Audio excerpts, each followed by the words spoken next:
estou aqui porque este neurocientista fez a descoberta sobre o começo da morte. Sim, o tema parece sombrio, mas pode ser a oportunidade para você descobrir uma nova vida. Porque quando você detecta qual é o quartel-general da sua saúde e o responsável por despertar toda e qualquer doença, você toma nas suas mãos a responsabilidade para mudar de rumo. Dr. Nelson Anunciato é o meu amigo, ele é neurocientista, ele é especialista da Jolivie e ele vai te fazer uma revelação que é mais ou menos assim. Toda e qualquer ação que você tomar pela sua saúde será um simples placebo ou pílula de mentirinha se você não cuidar do seu intestino. E para começar esse papo todo, a gente vai falar de depressão, mas tem a ver com toda e qualquer doença.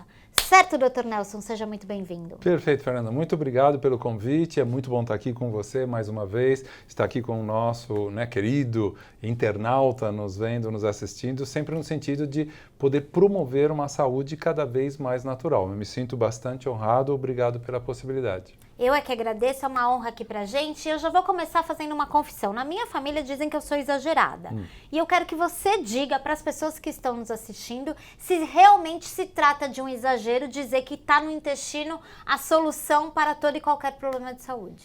Olha, Fernanda, a resposta é muito clara, não está. Porque, vamos ver, né? Eu sempre militei muito na área do sistema nervoso, como você sabe. E aí, quando a gente fala das células nervosas, a gente começa a falar da comunicação entre as células nervosas. E essa comunicação, é claro, ela acontece predominantemente através de substâncias químicas. Bem, essas substâncias químicas, elas têm que ser formadas. Para que elas sejam formadas, nós precisamos de precursores. Esses precursores, eles têm que ser ingeridos e têm que ser absorvidos no intestino. Então, você já atentou aí para o fato da depressão. Então, vamos já pegar o link aí para ver que tudo está vinculado. Quando a gente fala de depressão, geralmente o primeiro neurotransmissor, que é o candidato para ser o responsável, não precisa, mas é a serotonina. Com certeza você já ouviu falar esse nome, nós aqui na Jolivie falamos muito da serotonina. Bem, para que a serotonina seja produzida, nós precisamos de um precursor chamado triptofano. Esse triptofano é um aminoácido, ou seja, ele faz uma parte muito pequena de uma grande proteína. As proteínas são formadas de aminoácidos. E é um aminoácido essencial. Então, o que significa essencial? É muito simples, ou você o ingere ou você não tem. Então, hoje, quando se fala em depressão, a minha primeira pergunta é, bom, se a teoria da medicina clássica é que esse indivíduo tem menos serotonina, por que eu vou dar para ele um medicamento que você deve conhecer, chamado fluoxetina, que vai inibir a recaptação de serotonina, para ele ter mais serotonina entre as células nervosas, na chamada fenda sináptica? Antes de dar um medicamento, eu preciso ver se esse indivíduo está ingerindo a quantidade necessária diária desse triptofano. Aí a primeira pergunta é, onde está o triptofano? Então as pessoas falam no chocolate, as pessoas falam na banana, eu sempre opto pelas oleaginosas, então eu sempre tenho um mix de castanha do Pará, castanha de caju, de amêndoas, sempre eu pego, está sempre comigo, quando eu tenho um pouquinho de fome, quero comer alguma coisa, eu pego um pouco daquelas oleaginosas. Então ali nós também temos triptofano. Então, vamos supor que esse indivíduo esteja, sim, consumindo a quantidade necessária de triptofano por dia. Aí vem agora o nosso assunto. Será que o intestino dele está em condições de absorver? E quando eu falo intestino dele, Fernanda, eu estou me referindo a 2 pontos. Primeiro, eu me refiro à microbiota intestinal, que antigamente nós chamávamos de flora intestinal. Por que era flora intestinal? Porque na época os cientistas não sabiam se essas bactérias pertenciam ao reino animal ou ao reino vegetal. Eles falavam reino vegetal, flora de flor, tá? Hoje a gente fala microbiota intestinal. O que já foi realmente comprovado cientificamente, é que nós temos algumas bactérias que são especializadas em captar esse triptofano, em metabolizar esse triptofano para que a serotonina seja produzida. Então vamos lá, o indivíduo ingeriu a quantidade adequada, mas de repente ele não tem um intestino funcionando em harmonia, o que nós chamamos de simbiose. Sim, que é junto, bio, que é vida. Então nós temos bactérias boas vivendo com bactérias ruins, mas se ele estiver em harmonia, isso é uma simbiose. Hoje a gente, pela própria alimentação, a gente costuma ter uma chamada disbiose, pelos alimentos que nós ingerimos, pelos agrotóxicos que nós ingerimos com esses alimentos, e uma disbiose, já dá para entender a palavra, né, o prefixo dis, de uma disfunção. Então, se esse indivíduo não tiver essas bactérias específicas que vão agora captar o triptofano, metabolizar o triptofano, é claro que nós ingerimos o alimento, mas ele não foi absorvido. E nesse momento eu sempre gosto de corrigir uma frase que a gente costuma falar muito, ouvir muito. A frase é: você é aquilo que você come. Não, em realidade você é aquilo que você consegue absorver. Porque às vezes você está ingerindo a coisa adequadamente, mas ela não está sendo absorvida porque o seu intestino não está ajudando. Bom, então vamos lá, vamos voltar para o intestino. A primeira coisa, então, é essa microbiota intestinal. Fizeram umas pesquisas muito interessantes, né, com camundongos. Então, camundongos normais, que têm essa simbiose intestinal, colocaram em cima de uma mesa, que tinha por volta de 1,5 metro de altura, os camundongos iam até a ponta da mesa, olhavam lá para baixo, mexiam as vibriças deles, voltavam para o outro lado da mesa e não pulavam. Aí, num outro grupo de camundongos, eles retiraram essas bactérias intestinais que metabolizam o triptofano e soltaram esses camundongos também em cima da mesa. Os camundongos chegavam até a borda, viam o chão lá embaixo e pulavam numa atitude suicida. Então, eu sei que o que eu vou falar você vai achar muito estranho, mas é mais ou menos assim, é que quando nós possuímos essas bactérias, é como se as bactérias falassem assim: não pule, porque se você pular, nós também vamos morrer. Então nós, bactérias, vamos cuidar bem de você para você não pular. Aí nós sobrevivemos mais tempo. Uma coisa fantástica, né? Bom, visto isso das bactérias, que é muito importante, agora vem o outro ponto intestinal, qual seja a parede intestinal. Porque a gente sabe que a parede do intestino, ela tem sim uma permeabilidade, porque nós temos as células do intestino, que são chamadas de enterócitos, no intestino delgado, ou colonócitos, no intestino grosso, e elas estão assim coladas umas às outras, né? Então elas formam uma barreira muito importante, que é uma barreira estrutural, para permitir que somente algumas substâncias sejam absorvidas e outras não, né? Você que é da área, que está nos assistindo, somente as substâncias que têm um peso molecular abaixo de 3.000 Daltons é que elas são absorvidas, as outras substâncias não. Bom, através, mais uma vez, da alimentação e principalmente o glúten, né, que todo mundo já ouviu falar do glúten, alimentos sem glúten, o glúten no autismo, o glúten até em tremores que são diagnosticados como ataxia. Então o glúten está sendo cada vez mais, eu diria, felizmente conhecido. Tem todo um mecanismo. O que vai acontecer é que esse glúten, tem uma proteína chamada gliadina, vai levar a uma ruptura dessas células intestinais. Então, o que acontece? Agora eu não tenho mais aquela barreira íntegra, eu tenho um aumento da permeabilidade intestinal. E quando eu aumento a permeabilidade intestinal, eu permito que substâncias que teoricamente nunca deveriam chegar à nossa corrente sanguínea, essas substâncias chegam à nossa corrente sanguínea. E a gente começa a fazer uma sobrecarga do nosso sistema imune, porque a maior parte do sistema imune, indubitavelmente, está no nosso intestino. Quando a gente sobrecarrega o sistema imune, de hoje para amanhã, não tem problema nenhum. Mas se você perpetuar esta sobrecarga, passado alguns anos, algumas décadas, o sistema imune começa a diminuir.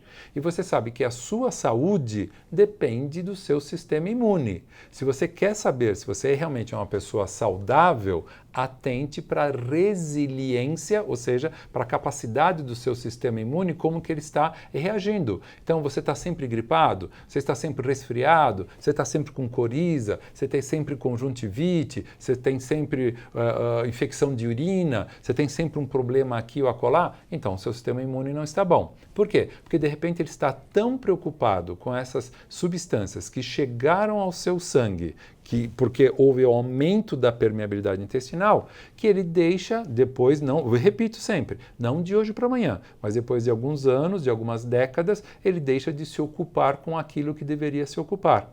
E aí então, por exemplo, se você enfraquece o seu sistema imune, é claro que você está facilitando, dentre outras coisas, um aparecimento de câncer. Então, a sua pergunta inicial,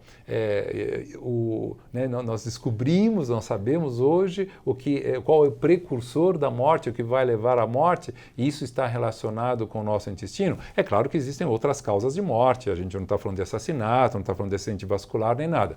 Mas assim, realmente os intestinos, eles são extremamente importantes para a nossa saúde geral, quer seja agora voltado para a depressão, como a gente já falou, quer seja voltado para o seu sistema imune. E o intestino também, se ele estivesse funcionando bem, ele também ajudaria nessa limpeza, né? Nesse detox dessas substâncias também. Agora, o intestino que já está sem a microbiota aberto, e ele também não ajuda nesse processo de limpeza. Você está explicando o que está acontecendo aqui dentro do corpo e fora do corpo, você disse, né, que pode ser uma dor de cabeça, né, pode ser uma apatia, pode ser uma confusão mental, pode ser um cansaço extremo, pode ser uma vontade de não fazer nada e pode ser qualquer sintoma que a pessoa tenha um órgão de choque. Agora, deixa eu te fazer uma pergunta, e é uma pergunta sincera, porque talvez seja uma reflexão importante para quem está assistindo se fazer. Vamos pegar a depressão, que é a doença que a gente começou o assunto, mas você aí na sua casa você pode chamar de qualquer nome. Tá, então vamos supor, eu não estou ingerindo a quantidade de alimento suficiente. Aí, 2, eu não tenho bactérias boas em quantidade satisfatória dentro do meu intestino para transformar essa matéria-prima em serotonina. 3, eu estou ingerindo alimentos que estão abrindo mais a parede do meu intestino e desencadeando uma série de fatores, entre eles até a minha intoxicação cerebral. E com tudo isso, eu ainda estou insistindo em um tratamento, que pode ser um tratamento medicamentoso, que pode ser um tratamento alternativo, que pode ser qualquer tratamento. Sem eu resolver esses 3, esse tratamento ele vai ser efetivo? Não. Você conhece, Fernanda, talvez você ainda não conheça, me permita falar, eu gosto muito de usar uma metáfora que é do polvo, né? O polvo marinho, que ele tem 8 tentáculos. Eu sempre falo assim, se você está nadando no mar e aí vem um polvo e te ataca, e você tem, por sorte, né, no bolso dos seus shorts de banho, você tem uma faca, você tira a faca e corta um tentáculo, você venceu a batalha? É claro que você não venceu a batalha. Para você vencer a batalha, você tem que cortar os 8 tentáculos. Ou seja, se eu estou apenas usando um medicamento que tem lá a sua função, como eu falei agora há pouco, né, no início, de diminuir a recaptação de serotonina, mas não estou preocupado se ele está ingerindo a quantidade adequada, não estou preocupado com a microbiota, não estou preocupado com o intestino dele, com a parede intestinal, não estou preocupado se ele tem inflamações crônicas subclínicas, então é claro que não vai dar certo. Então, aí o que acontece? As pessoas passam a ser dependentes dos medicamentos e elas mesmas não veem resultado, e o que acontece? Aí, geralmente, né, tem médicos e médicos, mas muitos médicos começam a aumentar a dose, ou introduzir outros remédios, porque você pode inibir a serotonina, a recaptação, você pode inibir a noradrenalina, você pode inibir a recaptação tanto de serotonina como noradrenalina, e aí você está mexendo em um tentáculo. E aqui na Jolivie, né, o que nós queremos passar para você é para você atentar para todos os tentáculos. Não estou dizendo para você, se o caso você tenha depressão ou algum ente querido, pare de tomar remédio. Não é isso que nós propagamos aqui na Jolivie. Mas assim, se for só um remédio, é só um tentáculo. Nós queremos que você aprenda a olhar para os outros 7 tentáculos. Nem sempre você precisa de um médico e uma prescrição para cuidar da sua saúde. Às vezes, e em muitos casos, você pode começar hoje com uma atitude imediata. Vamos lá, você falou de duas funções do intestino que a gente pode resolver por conta própria. Uma delas é evitar a permeabilidade, que o intestino abra as portas. Você disse que o glúten é um dos que abre a porta do intestino. O que mais que abre a porta do intestino que é bom a gente evitar a todo custo? De uma maneira interessante, sempre que as pessoas apresentam uma hipersensibilidade ao glúten, elas costumam apresentar também uma hipersensibilidade ao leite de vaca. Então, vamos pegar um outro exemplo, né? Não é essa a solução, mas se você pega uma criança, por exemplo, com autismo, e você tira dela o glúten, o leite de vaca e seus derivados, você não está curando essa criança, mas você está melhorando muito a qualidade de vida dela. Algumas crianças até começam a ter mais contato visual, são crianças que suportam melhor o barulho. Então, só isso mostra que existe sim uma correlação, né? O glúten e o leite de vaca, principalmente o de vaca, e seus derivados são grandes agentes que estão prejudicando isso. E aí também vem uma outra pergunta. Se você, de repente, está desconfiado que você já tem uma hiperpermeabilidade intestinal, o que a gente faz? Agora isso é para todos sempre, amém? Não. Felizmente nós temos uma plasticidade intestinal e esses espaços eles podem ser fechados depois. Aí vem um outro assunto que me interessa muito também. Sabem o que ajuda a fechar esses espaços? A vitamina D3. A vitamina D3, como eu gosto de falar nos cursos presenciais, recebeu a permissão divina de, dentre tantas coisas, voltar a fechar esta parte intestinal. E essas bactérias que, humildemente, temos que reconhecer o poder que elas têm sobre nós a ponto de nos fazer pular ou não de uma ponte, né? Porque o nosso cérebro é muito parecido com o do camundongo.